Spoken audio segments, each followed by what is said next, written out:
This morning, the nation is preparing to honor Supreme Court Justice Ruth Bader Ginsburg. The front steps of the Supreme Court are now off limits ahead of Ginsburg lying in repose there. And today, mourners can begin paying their respects. Good morning, Washington's John Gonzalez is live at the court right now with what you need to know to do that. Hey, John. Robert, good morning, my friend. And 5 days after the passing of Justice Ruth Bader Ginsburg, it is going to be a historic day. It's going to be a historic week here on Capitol Hill. And unlike other big events here on the Hill outside of the U.S. Supreme Court, like big hearings, things are a little different this morning. We want to show you around before we get into the details of what's going on today, tomorrow, and Friday. Take a look.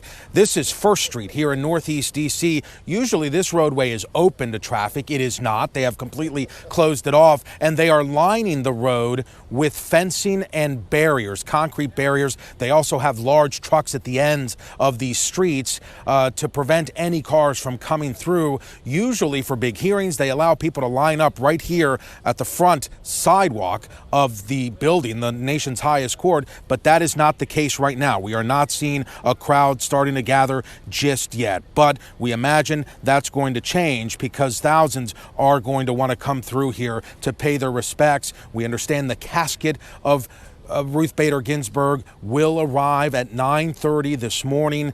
There are arrangements to allow for a public viewing despite the coronavirus pandemic. Ginsburg's casket will then be carried up the steps. Congress made similar arrangements for a public viewing outside the Capitol after the death of Representative John Lewis in July. After a private ceremony for Ginsburg's family, friends, and colleagues this morning, she will lie in repose at the top of the steps out here under the portico of the Supreme Court for an outdoor public viewing the next 2 days. And then Friday, the casket will be moved literally across the street to the U.S. Capitol, where she will lie in state inside Statuary Hall, inside the U.S. Capitol building. Ginsburg's former law clerks will serve as honorary pallbearers. When the casket arrives, lining the court's front steps, her casket will be placed on Lincoln's catafalque, which Congress has loaned to the Supreme Court for this monumental occasion this week. She served 27 years here in the nation's highest court. Today, tomorrow, and Friday, the nation will honor her. Reporting live, John Gonzalez. Good morning, Washington. Yeah, and John, you just touched on it, but here's a closer look at the timeline for services honoring Justice Ginsburg. Today and tomorrow, her body will lie in repose at the Supreme Court. At 9:30 this morning, there will be a private ceremony in the Great Hall. Then the public can pay respects from 11 a.m. until 10 p.m. and on Thursday from 9 a.m. until 10 p.m. Ginsburg will be the first woman and Supreme Court justice to lie in state at the U.S. Capitol on Friday. A private funeral will be next week at Arlington National Cemetery, Robert. A 7 on your side health alert. A new study shows a significant number of coronavirus survivors might have long-lasting heart issues. ABC 7's Victoria Sanchez spoke with a local cardiologist who says there is no need to panic. 6 months, and the new normal of the pandemic is everyday life.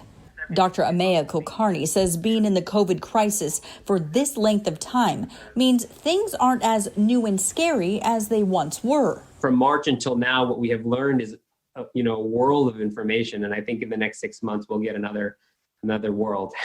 Kulkarni is the chairman of the Cardiovascular Institute at Kaiser Permanente Mid-Atlantic, who says while the constant stream of new COVID data is helping physicians, it's causing anxiety in some patients.